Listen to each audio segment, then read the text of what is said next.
আসসালামু আলাইকুম রহমতুল্লাহ বরকাতুহ।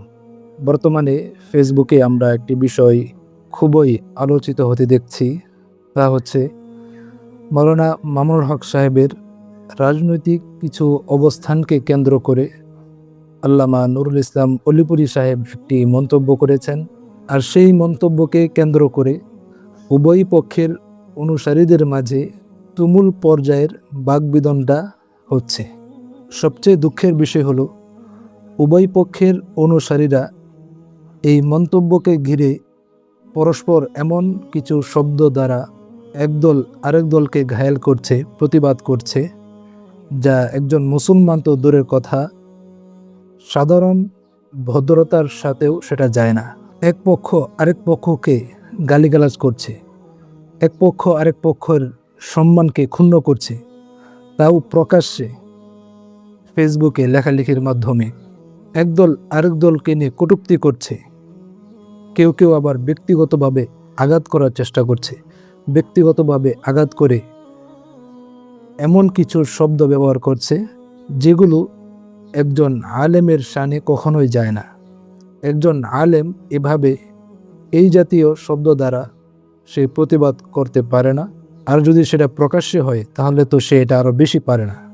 এই বিষয়ে আমি আমার ব্যক্তিগত মতামত পেশ করতে চাই।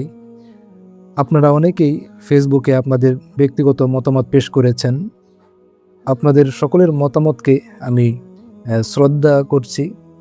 আপনি আপনার ব্যক্তিগত মতামত পেশ করতেই পারেন, সেটা ভালো হোক বা মন্দ হোক। তো আমিও আমার যারা ফেসবুক ফলোয়ার্স আছেন বা আমাকে যারা অনুসরণ করেন, আমাকে যারা শুনে থাকেন, আমার কথাগুলো যারা শুনেন, তাদের উদ্দেশ্যে আমি কিছু কথা বলতে চাই। যারা আমাকে মহাব্বত করেন তাদেরকে লক্ষ্য করে, তাদেরকে সামনে রেখে এই বিষয়টি নিয়ে আমি কিছু কথা বলতে চাই। দেখুন, কেউ যদি কোনো ভুল করে থাকে, সেটা যেই হোক, চাই সেটা আল্লামা মামুনুল হক সাহেব হোক বা আল্লামা নুরুল ইসলাম অলিপুরী সাহেব হোক বা আমিও যদি হই, আমরা যে কেউই হই, কেউ যদি একটা ভুল করে থাকে আর আমার কাছে যদি মনে হয় যে আমি এই ভুলটা তাকে বলবো সংশোধন করতে, তার এই ভুলটা সংশোধন করা উচিত, এটা যদি আমি মনে করি, তাহলে আমাকে কি করতে হবে? আমাকে এমন শব্দ দ্বারা তার এই ভুলটাকে শুধরে দিতে হবে যে শব্দের মধ্যে এটা প্রকাশ পাবে যে আমার ভুল ধরিয়ে দেওয়াটা ইসলাহমূলক, সংশোধনমূলক, গঠনমূলক। যেন যে ভুল করেছে সে যেন আমি ভুল ধরিয়ে দিলে সেটা বুঝতে পারে যে আমার এটা আসলে ভুল হয়েছে, আমার এটা সংশোধন করা উচিত। এমন শব্দ দিয়ে, এমন ভাষায় কিন্তু সে ভুলটি ধরিয়ে দেওয়া উচিত। অর্থাৎ আপনাকে কল্যাণকামী হয়ে একজন মুসলমান আরেকজন মুসলমানের কল্যাণকামী হবে, এটাই তো স্বাভাবিক। রাসূল সাল্লাল্লাহু আলাইহি ওয়াসাল্লাম বলেছেন, আদ-দীনু আন-নাসিহা, দিন হচ্ছে কল্যাণকামিতার নাম। অর্থাৎ একজন মুসলমান আরেকজন মুসলমানের কল্যাণকামী হয়ে থাকবে, সেটা ভুল ধরার ক্ষেত্রে হোক বা অন্য যে কোনো ক্ষেত্রে হোক। আমি ভুল ধরিয়ে দিলে যেন ভুলকারী সহজেই নিজেকে সংশোধন করে নেয়, এমনভাবে আমাকে ভুল ধরতে হবে। এমনভাবে বা এমন শব্দ দিয়ে, এমন ভাষা দিয়ে ভুল ধরা উচিত নয় যে যার কারণে ভুলকারী ওই ভুলের উপর আরও জেদ ধরে, আরও সে রাগ করে, মনে কষ্ট পেয়ে সে যেন ওই ভুলের উপর আরও অটল অবিচল থাকার নিয়ত না করে ফেলে। তখন কিন্তু এটা আমাদের জন্য খুবই দুঃখজনক একটা বিষয় হবে। আপনি একজনকে একটি ভুল শুধরে দিলেন, এমনভাবে তার ভুলটা ধরিয়ে দিলেন যে সে তো আপনার কারণে, আপনার বলার কারণে সে ভুল শুধরালো না, বরং আপনি বলার কারণে সে তার ওই ভুলের উপর আরও বেশি অটল অবিচল থাকার নিয়ত করল।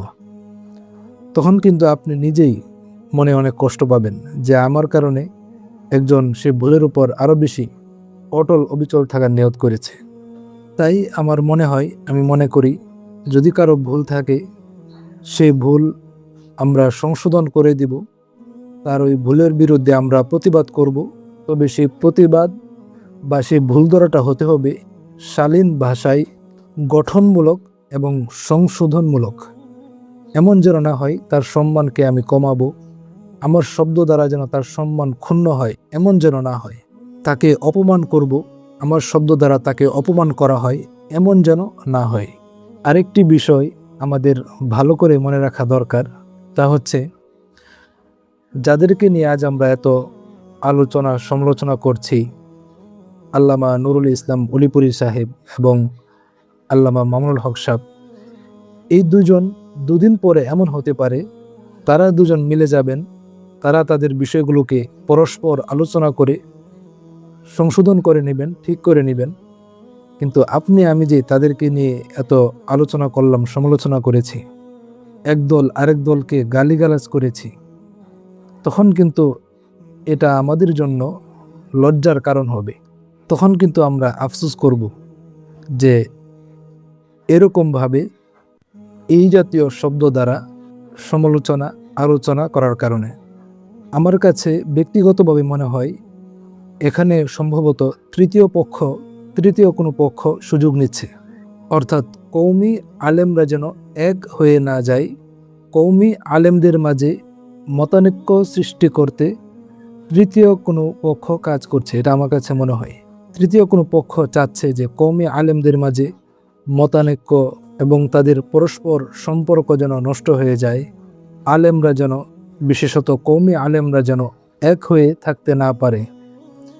এটার জন্য কওমি আলেমদের মাঝে পরস্পর ঝগড়া লাগিয়ে দিচ্ছে তৃতীয় কোনো পক্ষ। এটা আমার কাছে ব্যক্তিগতভাবে মনে হয়। এক্ষেত্রে আমাদেরকে খুবই সোচ্চার থাকতে হবে, আমরা যেন তাদের সহযোগী হয়ে না যাই। তাদের এই মিশন সাকসেস করার ক্ষেত্রে যেন আমাদের সহযোগিতা আবার কাজে না লাগে, আমাদের কারণে যেন তারা আবার সাকসেস হয়ে না যায়। এই বিষয়টা আমাদেরকে খুবই খেয়াল রাখতে হবে।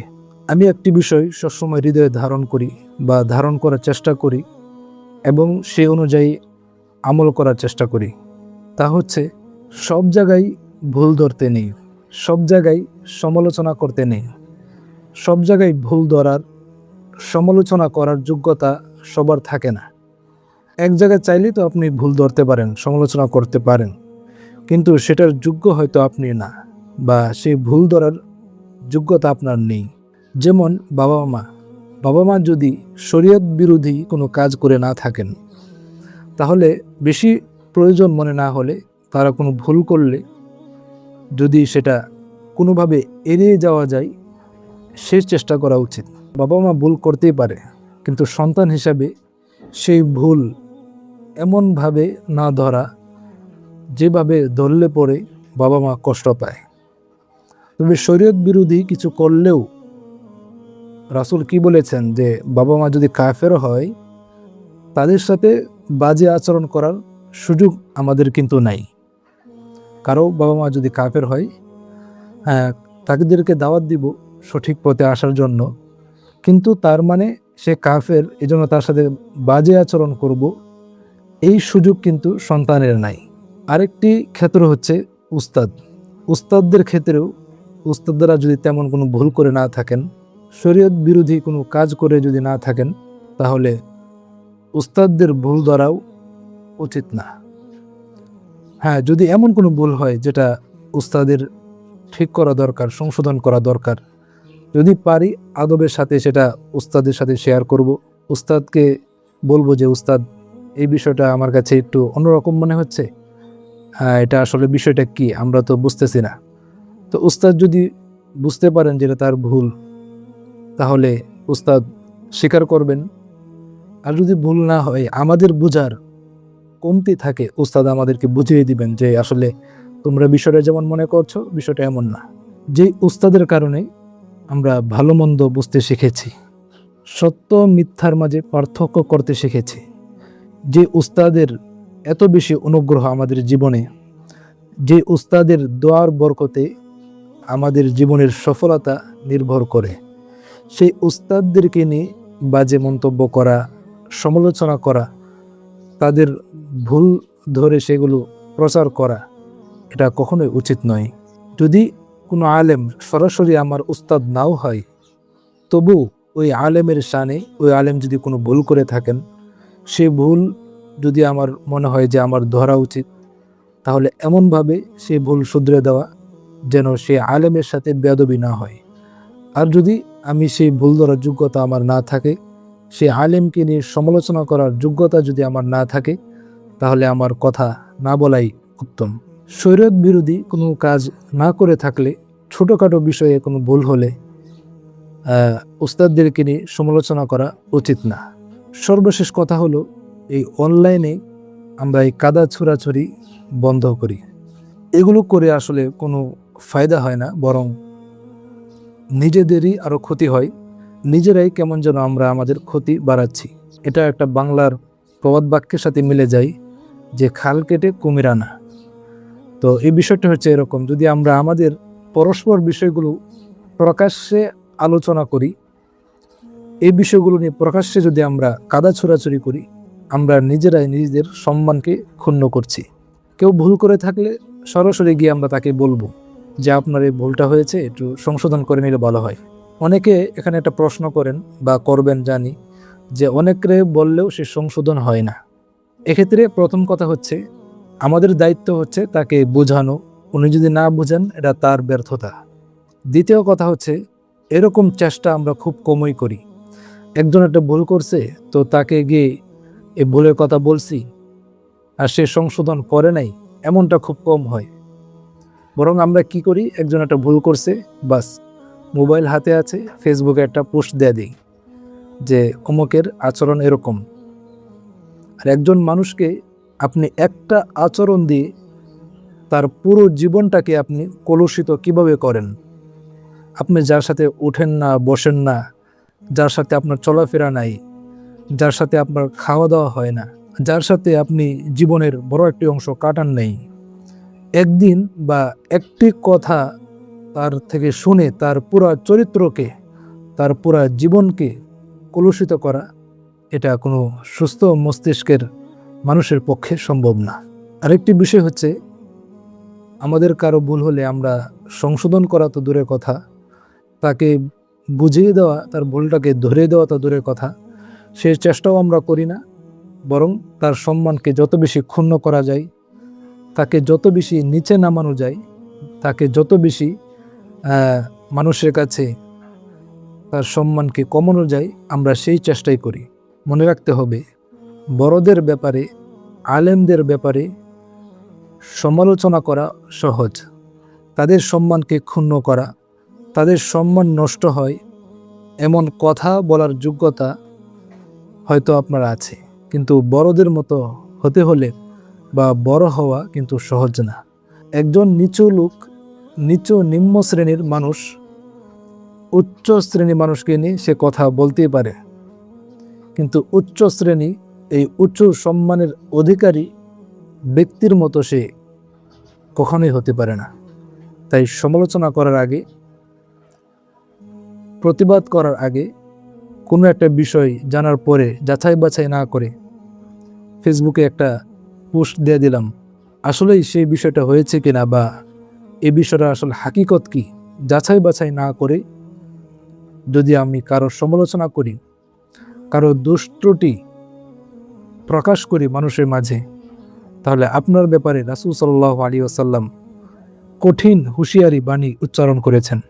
এক হাদিসে আল্লাহ রাসূল সাল্লাল্লাহু আলাইহি ওয়াসাল্লাম ইরশাদ করেছেন, যদি তুমি অন্য মুসলমানের দোষ ত্রুটি মানুষের মাঝে অন্যায়ভাবে প্রকাশ করো তার সম্মানকে ক্ষুণ্ণ করার জন্য, তাহলে মনে রাখবে, মৃত্যুর আগে যদি তুমি তোমার ঘরেও বসে থাকো, মৃত্যুর আগে ওই বিষয়টির কারণে আরেকজন সম্মান যে তুমি ক্ষুণ্ণ করেছ, এটা আল্লাহ তাআলা তোমাকে মৃত্যুর আগে তোমাকে অবশ্যই অবশ্যই ওই বিষয়টির কারণে তোমাকে লাঞ্ছিত করবেন, অপদস্থ করবেন।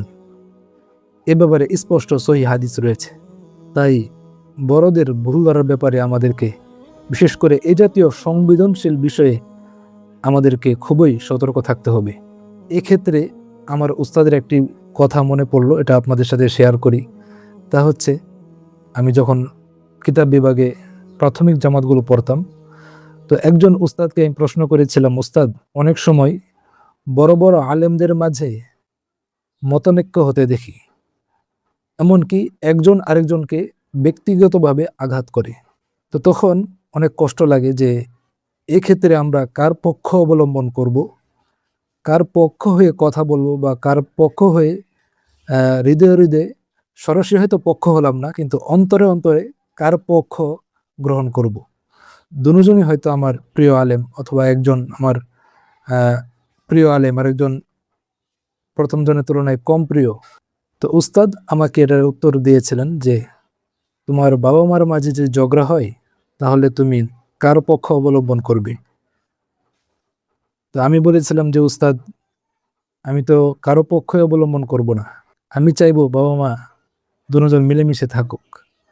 তো উস্তাদ বললেন, এই বিষয়টাই তুমি দুই আলেমের মাঝে, হক্কানি দুই আলেমের মাঝে যদি মতানৈক্য দেখো, তাহলে এই ক্ষেত্রে তুমি এই বিষয়টা মাথায় রাখবা। তুমি দোয়া করবা, তুমি চাইবা যে উভয় আলেম তারা মিলেমিশে থাকুক, তুমি কারো পক্ষ অবলম্বন করবে না।